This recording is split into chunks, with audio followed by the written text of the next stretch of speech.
Build creative confidence. Beat the inspiration addiction. Join the Writer's Gym.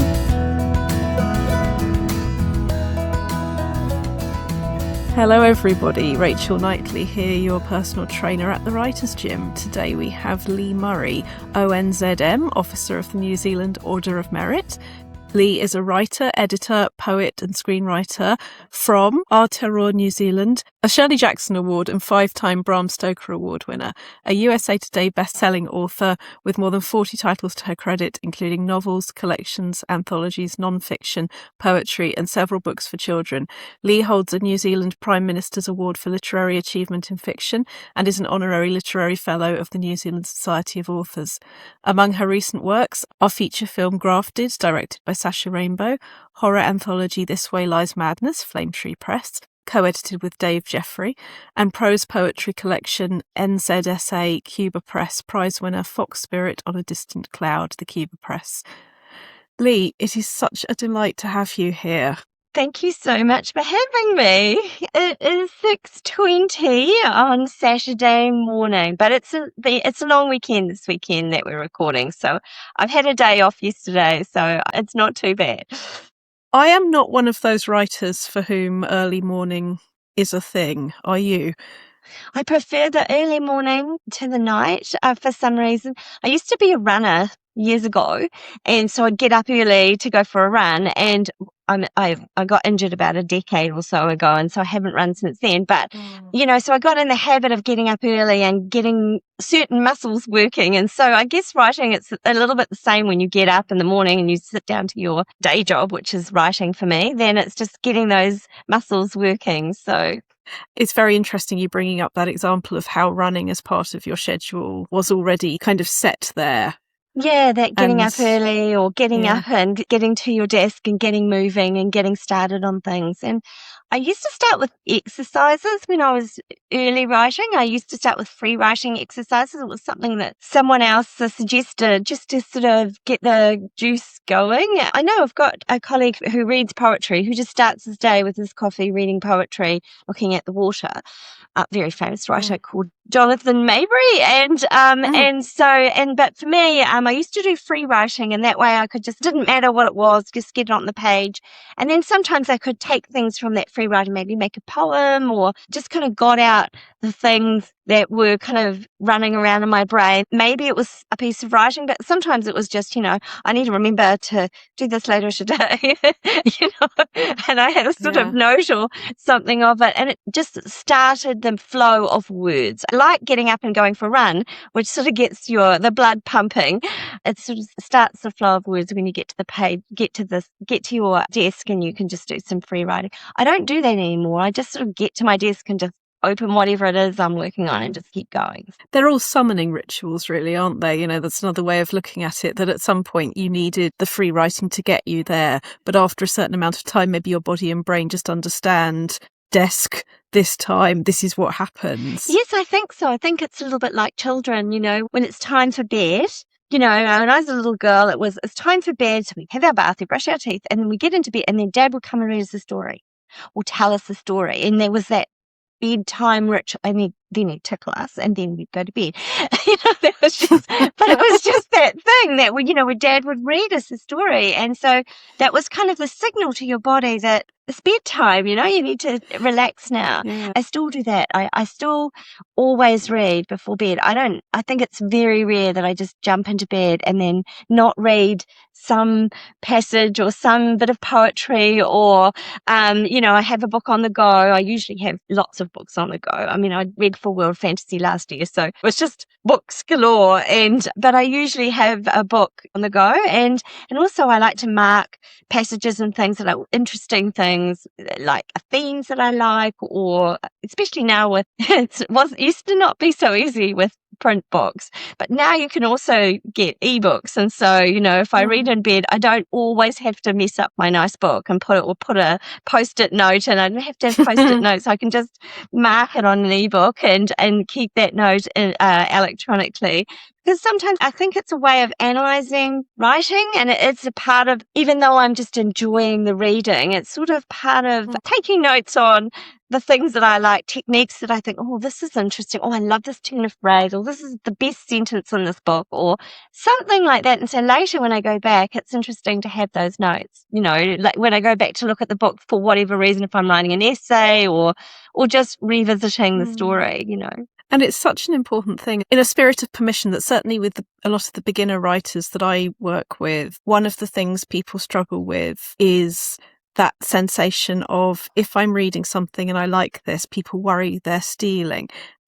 Of course, you couldn't if you tried. Just finding permission. I think that's one of the reasons reading is such a wonderful thing, because it reminds you of the power writing has over people, that what you're doing for other people, this thing is doing for you. It's just so important for freeing all of your own ingredients, isn't it? Yeah. I mean, I think we bring our own lens to any piece of writing. I'm a third generation Chinese New Zealander, and so sometimes something will resonate in a book for me, but I know, being a first daughter and that whole weighing responsibility of community and service to family. And so, something might be in a book might trigger that lens. And so I'll make a note of it. I might be angry because, good fiction, good writing conjures emotion in us. So if I feel an emotion and it's worked for me, then those are probably where I'm taking the note. Because I think we all do bring that lens, whatever our lived experiences, that's going to influence how we receive a piece of writing, the things that resonate for us, whereas other people, that particular passage is probably, oh, I just read that, it was part of the plot and just carried on. I think that the lens that we bring to a reading experience will impact the way we write, the things we take from a text, and you've just got to be reading. If you're not reading and you're not reading widely, then how can you write? How can you understand how important and wonderful writing is if you're not reading? Yeah, it's so varied. And so, sure, there's some technical things, right? It's good to know about filtering, and it's good to know the techniques of show, not tell, and how to do a transition, and, why something looks clunky. There is some really good tools out there. But after that, there's so much freedom in how you write and the way you express yourself that is so unique to you. I think that's true. And it can still change. It's fluid. That's the other thing I learned really early on, is that, writing is so fluid. You can just go back and change it. It's a wonderful thing. It's not set in stone. It's not, you don't, this is the final version. I mean, I think that's the joke, isn't that it? Mythical beast. Yeah, final dot X. Oh my goodness, absolutely. You mentioned that you have an early memory of your father reading to you at bedtime, and you've also mentioned how I sense sort of family and history and different countries, different traditions that are sort of filtered through to us. I feel like that's been a source of not necessarily just inspiration, but a sort of call to action for you, that there's a lot of social action and there's a lot of the power that writing has in being seen as a writer. I'm wondering how early that started. Did you know you were a writer when you were hearing those stories from your dad? Yeah, I love, Dad's amazing storyteller. He used to make up incredible, I've just got to get some of those stories down, because he used to just make up these amazing stories. Horace and Aristotle were two little frogs that lived at the bottom of our street and in the river, and they were like these two, they were bumbling and not very clever, and I didn't know who Horace and Aristotle was in those days. It's just two names. Do you now see them as frogs forever? Are they animals to you forever now when you see those names? Yeah. And they were just these great little, full of daring do and sort of bumbling little frogs, but they do have all these wonderful adventures, like how do you get across the road when you're a little frog? And there are cars going past, and they would scoot across on a piece of cardboard, and then how do you get to the counter at the ice cream store? They're all of those things, and they're just great little buddies that helped each other and problem solved, and that's kind of what storytelling is. There's a complication and then you solve it, and a complication and you solve it, and you find out about the character on the way. So I learned so much about storytelling from Dad. And also he had a character called Professor Morgan with a Zizbert machine, which was kind of like all the Thunderbirds put together. And Professor Morgan the mayor would come. He had this little workshop in his garage, which had a lot of the things that my dad had in his garage, bits of old wire and pieces of wood and barbecue plates and all the sorts of things. And Dad would write these stories about how Professor Morgan would take a zizburp and go around the world and solve the problems of the world. And when it moved, it went zizburp. Zburp, zburp. And so, we loved that because Dad would make all these wonderful noises, and it was all about problem solving and helping other people and, being the hero of the story. It doesn't matter how flawed and a little bit bumbling you were. Professor Morgan was a bit absent. I just got to say my dad's name was Morgan, so of course he had to put himself in the story. And that's the other thing that I think I was slow to learn this. You need to put yourself in the story. When I was growing up, there were no stories. There was nothing that had a little Chinese New Zealand girl, living her life. There was no stories that I could identify with that told my story, that represented me. There kind of still isn't, and it's getting better. There, Asian storytellers in New Zealand doing some incredible things, but there was nothing to represent my lived experience. And so if I want to be in the story, I have to write it myself. Which is probably the best career advice anyone could ever give or receive, because when we don't see our place in the world, it can be so easy to think, oh, all right, sorry, and withdraw. But having writers who recognise that was what they needed and went out and created it, it is such an important thing. Such an act of bravery, actually, because you're putting yourself in the story. And I think I needed the community first. I write for children, and so I started off writing sort of chick lit as well. But I kind of thought you're supposed to write what you know, and that isn't quite what it means. It means put yourself in the story. It means use your experience, your authentic experience, not what you think it should be, and not the sort of surface level. So I wrote a chick lit to start with, my very first book, which is my practice book. I learned so much from that. It was a book about, wardrobe malfunction and trying to run a marathon. I mentioned before I ran marathons, and all the issues around that, and it was kind of really silly and frivolous, and how do you carb load when you probably shouldn't be eating a muffin? What's the that kind of stuff. Later I realized that kind of wasn't what I wanted. I wanted to write the things that were important to me.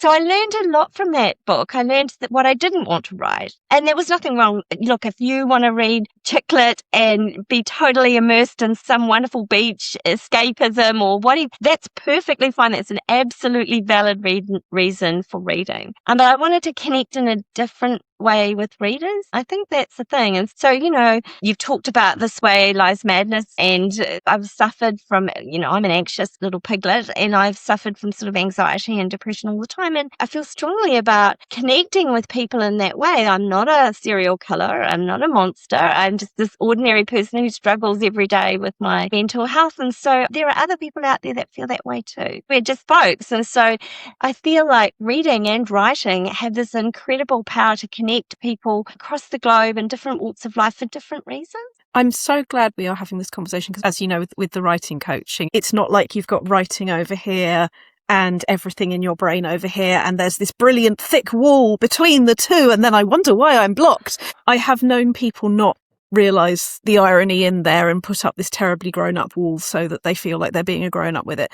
And then a lot of the work with writing coaching is bringing back the curiosity and mixing the colours, memory, imagination, emotion, fear being the drive of so much. And client in particular has really just sort of felt the penny dropping of what it means to give access for her character to get access to all of the things with her, because her anxiety, unfortunately, tends to not what if onto the page. So when I'm talking about thinking on the page, that's quite a new thing for her, and getting it onto the page is very, very hard. But I think what I'm seeing as she works through that is the beginning to see the page as a safe place, as somewhere that you can experiment, as the place where you can work it out, rather than it being all trapped in your head. And it's not that we get rid of the feelings. And it's recognizing that creativity and anxiety are using the same software, that it is all what if, and that you've got interesting things and you've got fears and you've got a view of the world, that it is for you to get that onto the page. That's really, really interesting. But editing's the same, isn't it? Like my colleague Brian Matthews is a psychologist and also a very, very talented horror writer. And he says that you use the same part of your brain for overthinking, for rethinking, and that you do for editing. So that's really interesting because I love to edit. Like if I think I'm more of a natural editor than I am as a writer, because you're overthinking, you're considering it again, you're rewiring it. Can I ask you a bit more about that? Does anxiety shout louder in writing than in editing and rewriting? That's a good question. I think if I can get in that ADHD, neuroatypical zone of sort of, sometimes I get in that place where, I'm hyper-focused and I don't really think it's either of that. The anxiety is not speaking, it's quiet because I'm in that hyper-focus moment. Yeah. And so I'm just doing it. So maybe it's a way of quietening those things. But with the editing, there's the thing, I noticed that. And there's the thing, I noticed that. Which is kind of maybe that ADHD thing, where lots of stimulus and we're satisfied because I caught that. I should fix that and polish that. I caught that. Good for me. And maybe that's part of that psychosis. I need to investigate this a bit more because I haven't really thought about it hard enough. But I do think editing is a little bit easier. Maybe also because often you're editing someone else's work. So perhaps you've got a bit of distance from it. Whereas if it's your own work, it's harder. Yeah, that's a really good question, Rachel. I'm probably going to overthink it for weeks now. Please let me join you. I mean, I will be telling all of the people I talk to about this anyway, but just looking at your list of awards, hearing you, and this is always so valuable, hearing you say exactly the things around anxiety that people who are beginning writing and going, I couldn't possibly because anxiety, because uncertainty. And it's not about not having those things. It's about allowing your voice to be your own, bringing it into your life. What can you use from that? Stephanie Wojtowicz is a horror poet from the United States, and she does a wonderful workshop. And if you get an opportunity to do it, I really would recommend it. It's called Writing from Your Trauma, and talking about writing poetry. And for me, I've been slow to come to poetry. Someone told me very early in my career that I wasn't a poet and that I should stick to my knitting, which was prose. But I wanted to write beautiful prose. I don't think it was unkindly meant. I think what that person was trying to tell me was you should focus. You're all over the place. You need to focus. Or how can you have a career if you're all over the place? Which is probably a good question I should probably investigate because I am all over the place. Can we just say 5 times Bram Stoker Award just one more time? Shirley Jackson. 5 categories I think it's in. So all over the place. I'm going to whinge about this for one more minute. It's so useful for people to hear that the awards stack up and the should fairies are still flying around your head. I wrote a thing called Shooting the Should Fairies a long time back now, and that's how I see them. So I do write poetry now, and I do call myself a poet. It's funny, I didn't really call myself a poet really until, I got one of those Bram Stokers. And that's the thing, I thought I had to stick to my knitting. I thought I should be a writer of prose. But actually, I kind of think that poetry is the essence of beautiful writing. It's the imagery, it's the metaphor, it's those unusual structures that pull us in. And so I would go to all these wonderful workshops by my colleagues, about how to make beautiful poetry, which I would try and to infuse into my prose to make my prose sing. But I went to this particular one where Stephanie sort of explains how you can draw from your trauma in order to serve your writing in ways that are beautiful but also visceral and ugly, because poetry is all about feeling, isn't it? And feeling needs to not have to be beautiful. That is the beauty. Yes. And so it was so freeing when you meet colleagues who can sort of say, hey, you can do this, it's okay. For some reason we all kind of need permission. What is it with writers that we need permission? And what is it with writers that we for so long think the permission we're looking for can come from somebody else? So we'll be looking for it. And this is why listening to you is so lovely, because when you were talking about the running and then using that time, I can hear that you have found the getting of permission from the self. Well, no, not really. Not entirely. Well, never entirely. You're a human being.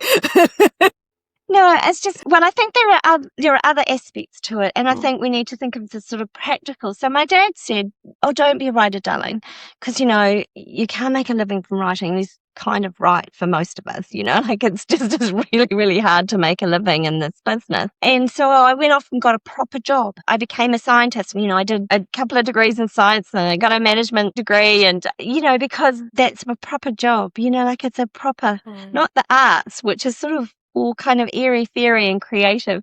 So that voice is still here? Yeah. That it's not a proper job, darling, sort of thing? Well, how many people, it's a hobby. People talk to you when you meet them. You say you're a writer, and they go, "Oh, I like to write it. Oh, I do a bit of..." I don't want to belittle people's writing, but it's like they kind of think it's your little hobby on the side, and it's not. I had to get past that too. It's like my husband at one point said to me, "You need to stop talking about maybe writing one day and just write. You need to go and do it."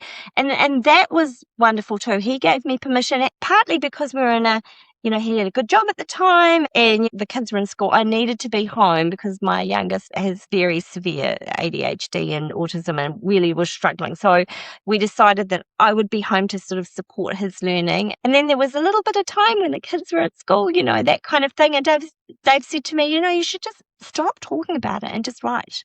You want to do it, just do it." And so there is a bit of element of permission when you're in a family unit and you sort of still need to pay the bills. And he sort of said, "I can do this. We can do this. If you want to write, you should do it." So there is that element of permission when you're in a partnership and a family and you have other responsibilities like mortgages and getting the car warranted and that kind of stuff. I absolutely accept that those things make quite often all the difference in the world. I would still say they're nothing without the primary permission from the self. Totally. Yeah. And motivated writers will write wherever they can write. They'll write on the back of a cornflakes packet if they have to, So I think you're right there too. So there are kind of different aspects to permission though. But you're right. Essentially, it's got to come from you. Sometimes I have non-fiction writers who are surprised that when I sometimes need to say to them that creative writing doesn't necessarily mean fiction, it means all writing. You are mixing your memory, your interests, your understanding in order to deliver this story, which may be a true story, which may be instructional, which may be anything. And as you say, science is creative, not just in the writing of, but having to think, how do we do the thing we want to do?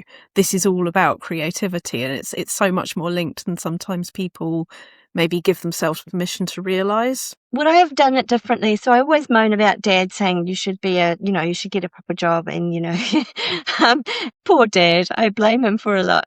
But really, would I have been the person I am without it? And you did mention the stories as well, that there's obviously quite a lot. He was a big influence in a number of ways, and it's not a goody-baddie thing, is it? No, and he told me all those parts of telling a story, the beginning, the way you start a story and then where you finish it, and also lots of humor and different voices but always that here's a complication, how are we going to solve it? How are we going to get past this? What now? Oh, and it's even worse. And then, that's just great story structure, isn't it? I learned that from Dad. So there was that. And it is a bit like being in a toy shop, really, because everything I find fascinating involving how we hold ourselves back and how we can learn not to hold ourselves back. This is why I love this job, is speaking to different writers. And while every single writer does it a bit differently, has different circumstances, responds to different times of day, responds to different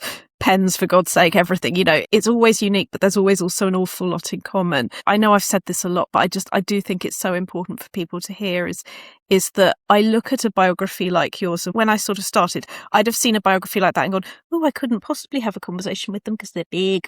But, that goes when we start to realise everybody's a human being. Everybody, please God, achieves something, still worries about stuff, still has their own struggles. I think it is important for everybody out there, regardless of how much experience or lack of, to know that it's not that somebody comes and sort of whispers. It's a bit like adulthood, isn't it? Nobody comes and sort of whispers, now you're an adult, now you've got the memo, and it's all sort of, we all just keep discovering. What are we going to do when we grow up? Exactly, yes. I think the bio thing is weird. When I got my first Bram Stoker, when you get my first award even, which was for my first little children's book. And can we just get rid of the word little? Can we just take the word little, scrunch it up? Yeah, you're right. I mean, I'm not going to bring gender into this, but if I were a betting person, I would say, would you necessarily have said little? No, it's the imposter syndrome, isn't it? I always feel like when I get an award, it motivates me. It makes me want to work harder because someone's going to find out that this is a fluke, right? That there's a sort of like, oh, there was a little bit of, I just must have scraped, I don't know how I did that. And then you think, well, I'm just going to, look, I don't want anyone to find out that was not, that shouldn't really have happened. So I just have to keep proving. I don't know. No, that makes sense. It's really interesting. I did have one guy tell me why one of his 2 BAFTAs didn't really count, and that was quite funny. But everybody's got their kind of... It didn't really count. Wow. Gee. Well, I do. It's a wonderful celebration. I mean, for example, when you do an anthology, and some of my work, I've got some awards for being an editor and curating and building community. And that's not necessarily just you get the award, but it's the work of a whole community of people that have come together to create this project. So I always feel a little bit sneaky about that, like it's the anthologist that wins the prize, but that's just the person who's holding the trophy, because behind them there's all of this other work. And I think that's probably true of all awards, that you don't write in isolation. I don't write in isolation. Nothing I write goes straight to a publisher or an editor. I always run it past my crit group, my team, my people I trust. My daughter's an incredible editor. So I'm always running things past. Can I ask a bit more about that? Because it would be lovely to know what that process is like for you in terms of No, I have a really small group mostly, I have a regular crit group that I meet every 2 weeks, and we share work and talk about themes and stuff. And occasionally I'll share things with other people that are working in the same area. But mostly I have this core group of people. At any one time, I've always had a core crit group, and those are the people that have really helped inform my writing, moaned about when I haven't handed something, where's your work, why I want to read the rest of this, where is it? And those hugely motivating, so there's always a community around you. If it's not good enough, they'll tell you. I'm always give me the feedback, because I can't make my writing better unless I have that help, because you don't see it in your own writing. It's really tricky, you can see it in someone else's, and then I don't know what it is about our own writing. It's like our own children. We think they're great.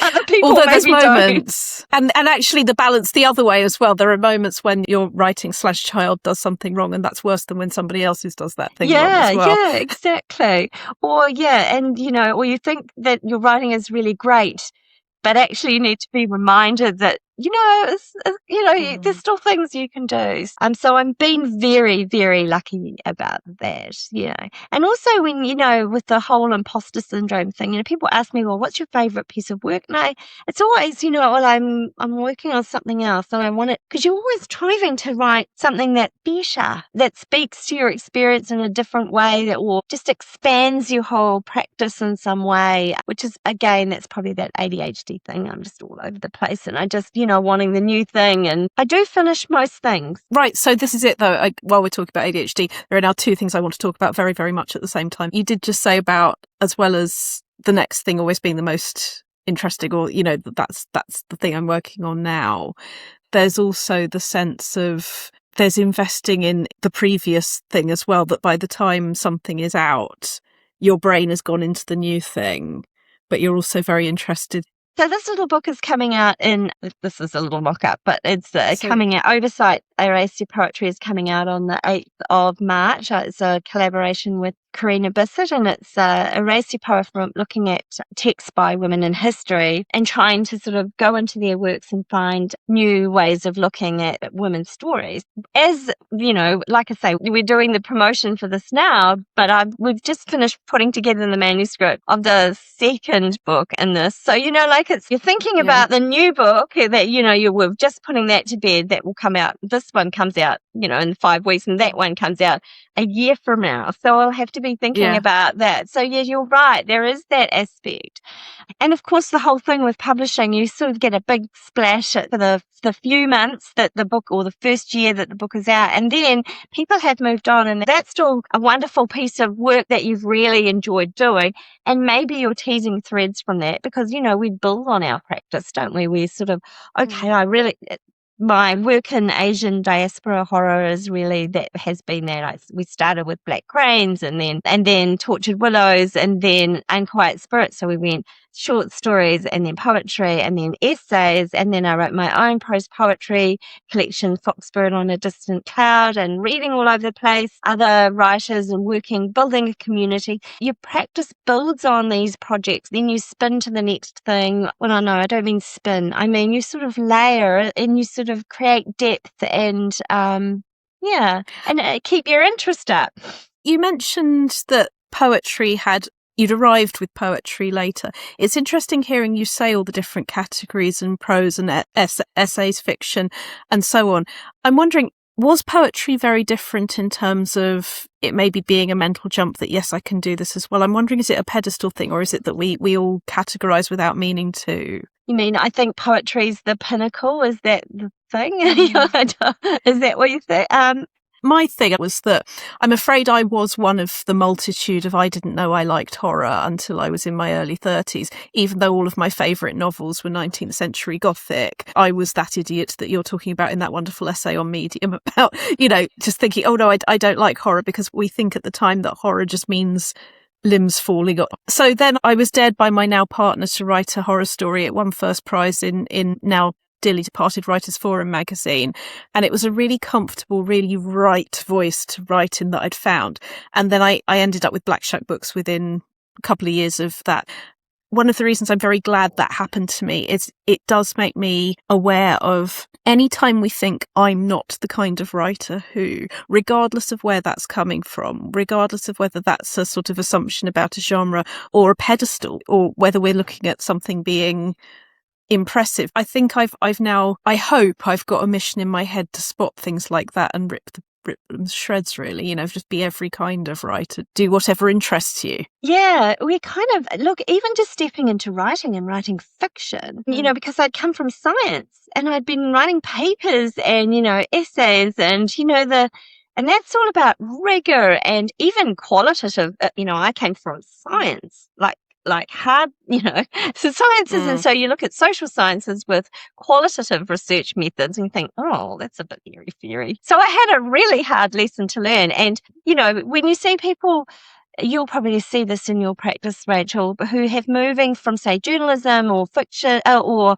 non-fiction writing to try and sort of bridge the gap and maybe do some creative writing or hyperfiction, and how hard that is to get into that storytelling mode, that sort of show not tell, to get into the feelings with nonfiction. In some cases, because in my head as a scientist, I kind of thought, oh, well, that's okay. Because nonfiction, I even said this to a very famous essayist. I said, yes, but nonfiction, you just put the facts in. You don't have to put yourself in there. So now I'm kicking, I just cannot believe I said that. Talk about naive, Of course you have to put yourself in the writing. If you don't, it doesn't resonate for anyone. But anyway, so there's a lot of unlearning to do because of all of these institutions that we come through. And we're socialized in this way by dad, get a proper job. And then you're socialized by, I came through science. So your writing needs to be rigorous. It has to be backed up by citations and, which of course it does. But, you can also write it in a beautiful way. It doesn't have to be a hard sentence. It's rediscovering that joy, isn't it? Yeah. Rediscovering the joy, but really the curiosity. I put poetry in everything. I write essays, I put poetry in. I write forwards to people's books, I put poetry. A poem can go anywhere. Look, it's very interesting. And also, here's the thing, again, permission. I just do it. It's like, do it and ask permission afterwards. I'm lucky to have worked with some really great editors who are really open to innovative things, because I have put in whole prose poems and said, here's a story. It depends what you call a story, but they've said, oh, okay, that's a lyrical way of writing. Or I've written, put poems into, action adventure stories. And, you just give yourself permission. You could just dare to have a go. I think that's. Have a go. And that applies to life off the page as well. I realise we haven't talked about you being an ONZM because I was new to it. So I'm sure other people will be new to it. So this behind me, that I can't move my camera because it's on the screen, but that there is the warrant that came from the Governor General. So that's basically the warrant of my medal. And here is the medal from the King. Wow. Yeah. If anyone is not watching on YouTube, I suggest they go over to YouTube for this bit and come back afterwards. So that is for, I don't know. I'm pretty sure in New Zealand I am the only person who has an Officer of the New Zealand Order of Merit for services to speculative fiction and horror. So I'm super proud of that. So that I got that for, basically for work in the community and supporting our literary community. And can you tell us a bit more about that, about what you did and do?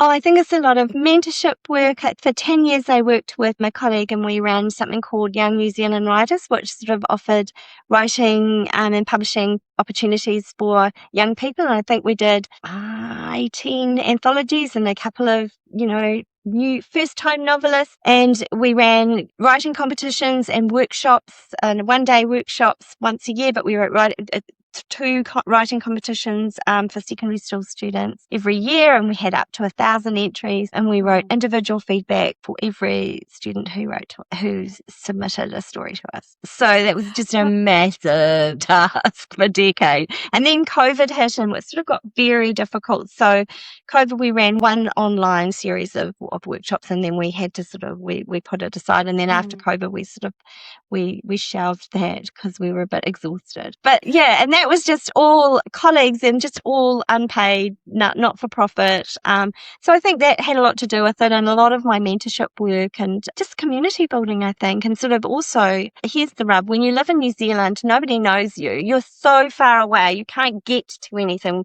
Speculative fiction, genre fiction, we don't have a lot of, there's a stigma, isn't it? That whole horror thing. Oh, you're not you. Yeah. You could be an ex-murderer. We won't invite you. And so, there isn't, I'm not legit, we're not legit. We're not proper writers. And when you write genre. This is such an important thing, or it certainly has been for me and for many of my clients, that the wonderful thing that horror offers is it is the natural home for taking that torch and shining it into the corner of your mind where previously you would have gone, I don't know what's there, so I'm not going to go there. It's the healthiest thing that you can do for anxiety and depression. It has made me a more confident, in the true sense, as in interested in the flow state rather than what does it say about me. It's such a positive force. And the thing is that this is not new knowledge. Humanity has known that. The reason the Gothic was there, the reason that Romanticism, that, all of the books they were happily giving us at school, everything has key horror elements for when people are discovering who they truly are, what they're truly made of. And yet there is this stigma. Just terribly sad. Well, I mean, if it's Macbeth, it's okay because that's, yeah,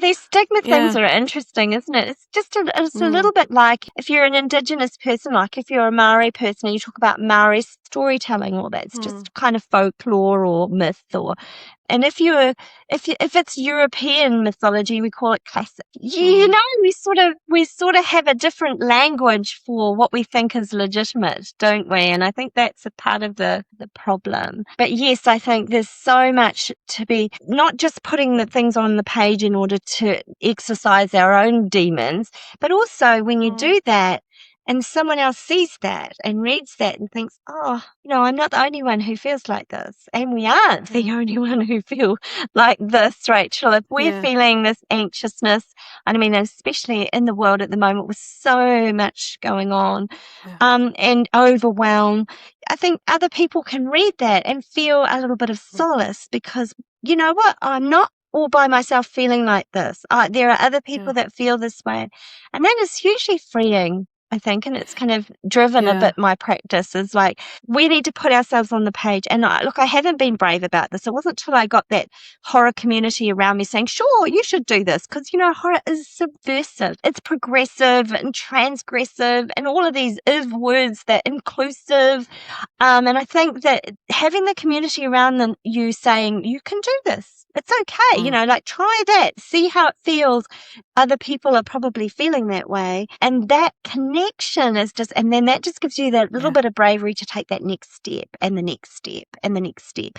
And also, I think I've been a little bit lucky because when you write yourself, there is nobody like you, exactly like you.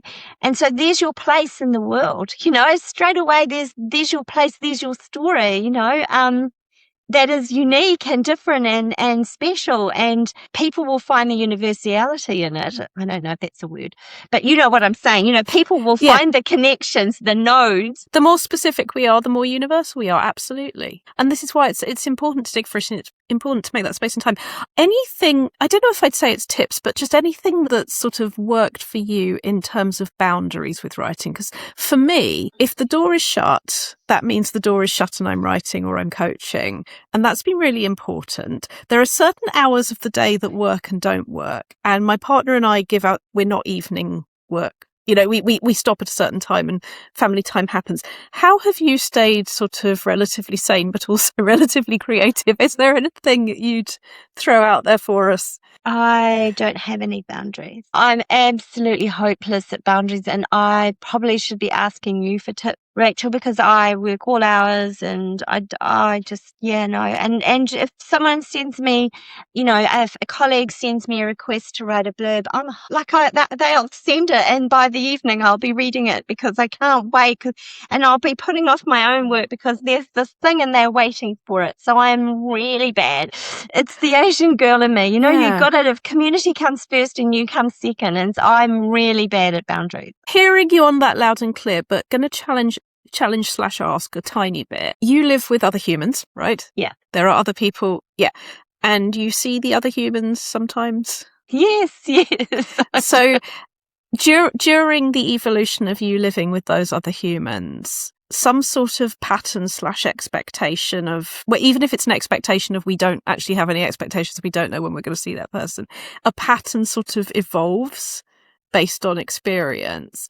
Like if I were asking one of them, is there sort of time when they know they're going to see you, or does it just not work like that? Yeah, no, I mean, I do a day's work, and sometimes after dinner I'll come back to my desk, I'm a really slow writer. Like I wish I was fast, like I wish I could do that spew manuscript where you just sort of spew all the words on the page and then go back and edit it after. I don't do that. I don't. What sort of, if you're not I call it vomit draft. I guess that's the same thing as spew writer, isn't it? You're not a fan of vomit draft. So what's well, I'd love to be a fan of that. I mean, I am a fan of it. I wish I could do that, but it doesn't just pour out of my head like that. So just, what happens? I write the sentence and then I edit the sentence and then I write the sentence and then I edit the sentence. So it takes That's so me all interesting, day. because I would have thought the opposite for you, because and this is just me being completely wrong, and this is just a wrong assumption, but with ADHD and the ploughing through, I would have expected.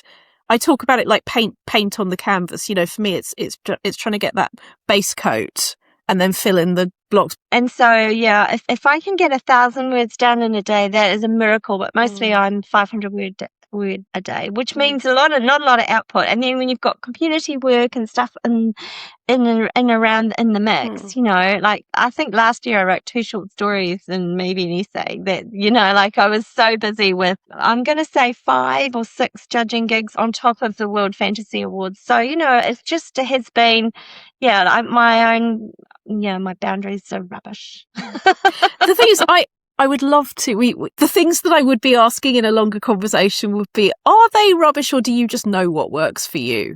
Because not every relationship communicates through communication. Some relationships communicate through action. I'm a massive talky person. My partner, left to his own devices, he is not a talky person. He is a do it and hope that people understand. So we've sort of adjusted based on that. And I'm just wondering, is it that, or is it I mean, don't get me wrong, I don't think any of us do it perfectly. There's always stuff we can choose to do more of, and I have every respect for wanting more boundaries, and that's completely fine. But I'm just wondering if it is that you need them, or is it that you actually know what works for you and you've got your space and you've got your world, your writing nook world. Look, I do finish things. Mostly I finish I've got a novel that's sitting there that I can't work out. It's a pantsed novel, and I've got my character into he's hanging off a helicopter somewhere, and I just don't know what to do next. So he's been sitting there tapping his watch. Yeah, he's been there about a decade, and I'm probably not going back to him. But, and I've got a couple of poetry projects on the go, and I've got some pitches for ideas for things that I'd like to work on. And, but generally, once I start something, I usually finish it. If I start on a novel, I generally finish it. If I started, a poetry collection, I don't have hundreds of manuscripts sitting around half done. I've got quite a few funding applications for projects, where you've written 10,000 words just to get to say, this is what the project will look like, that haven't gone anywhere. But basically I've got, mostly I finish things. So maybe it doesn't matter. Maybe the fact is that if someone gives me a commission to write a short story, then I get the short story done. It's rare that I don't deliver. See, this for me is the permission thing, right? That there are people out there who maybe don't have any boundaries around their writing time or their expectation to go and do their 500 words a day. And they are not finishing things. What I'm hearing here is someone who is saying they have no boundaries, but has made space for writing in their home, has made space for writing in their time, understands, which you very clearly do very deeply, that it's not going to happen unless you happen to it and you finish things. Yeah. And that for me is the difference. It's people who know it's their, A, they need to finish things, and B, they need to finish things, that the thing isn't going to finish itself. That's what beating the inspiration addiction is about. Build creative confidence, beat the inspiration addiction, join the writer's gym. It's about knowing that you don't need to wait until you feel perfectly confident or like you've got all the time in the world before you turn up to the desk. Oh, you mean like those people who rush to do their housework when they're supposed to be writing? Those people, writers supposed to have the cleanest houses, right? Because you got to make sure the laundry's done before you sit down and start writing, because you have to clear your laundry basket before you've got a clean page. I totally get that. No, I don't do that. No, the laundry can wait, so that's okay. I don't mind that. Now that is the writing tip to end all writing tips. The laundry can wait. It'll still be there tomorrow, the laundry. Do you know, I had to write a bio the other day which had a couple of lines of whimsy in it, and Lee likes hokey pokey ice cream, and I really struggled to write those, a couple of lines of whimsy, and I was thinking when I was trying to write these couple of lines of whimsy, oh my gosh, how that added, all work and no play makes Jack a dull boy. And I thought, oh my gosh, I'm so boring. So all my fun and all the things I do are all around writing. And so I need to, broaden that a little bit, to, family and that kind of thing. Is that need to? Is that a want to? Or is that a should fairy? Because to me, it's the word hobby is the problem, where people go, my work is over here, my hobby is over here, and all work is writing. That, to me, as a freelancer, the absolute gold standard of how to have a working life is for it to be about the stuff that we love doing. And I'm just thinking, if your hobbies are your work... I mean, God knows it's great to bring in other stuff. Like, I'm a terribly bad beginner guitarist, and I also paint and draw, and I do other things. But what it's all about is your career reflecting who you truly are. But I don't. It isn't I don't really usually talk about it as a career. I just say I'm a writer because it's me. But when you go to when you go to some kind of function, and that's all I have to talk about. You've won an Order of Merit, not just for writing, but for making writing make social change. You're a writer, editor, poet, and screenwriter. You're a Shirley Jackson Award and Bram Stoker Award winner. You're a USA Today bestseller with 40 titles to her credit. I'm not going to keep going because I think people get the idea right now. And I just want to wave a massive flag for the fact that we will have a go at ourselves regardless. That you could win another 10 of everything. I don't know if legally you can do that with the medals, but in theory, you could get another 10 of everything. You're still going to be having a go at yourself because you're a human being. Yeah. What I'm saying about it is I'd like a bit more balance maybe, so I have other things to talk about at parties, other than, because when I came to World Fantasy last year, I went and saw some friends that I hadn't seen for 30 years because I did live in the UK for a short time. And I went to France afterwards and saw some friends there. And, people go, "Oh, you're a writer?" And I go, "Yes." And then they say, "Well, you've been writing horror." And I go, "Oh, I've been writing horror." And they go, "Oh, I don't read that." And so then I have nothing else to say because they have completely dismissed me. It's the whole essay. I don't read horror, and other weird tales. I've completely dismissed me out of hand. You've got nothing to speak to me about. You've got nothing to say that I want to hear because I don't read that stuff. And so I felt a little, and these are dear friends, and just. And the thing is that if you're playing the long game, I don't know if you do this. I'm guessing you've done this from time to time, but playing the long game of, did you not read? Or, I noticed you like that book. What about the key plot point with? And then they realise they do like horror. Do we get an introduction to the dog? Because I hear a dog. Say hello, Bella. Oh, hello. Please introduce us. This is Bella. Hello, Bella. Say hello. No, she can't see the screen. They're hopeless at dogs with the screen. Please give her an extra stroke from me. She sits in the small of my back and makes a nice little lumbar cushion. Yeah. What breed is she? She's a Sioux, so cross between a Jack Russell and a Shih Tzu. Yeah. Lee Murray, thank you so much for joining the Writers' Gym and bringing Bella. Thank you for having me. It's been a joy. Thanks so much, Rachel. You've visited the Writers' Gym with author and coach Dr Rachel Knightley. Production and sound design are by Ashley Lexine, and theme music is by Chris Gregory. To join a Writers' Gym workout online or in London, as a guest or as a member, visit writersgym.com or email thewritersgym@rachelknightley.com.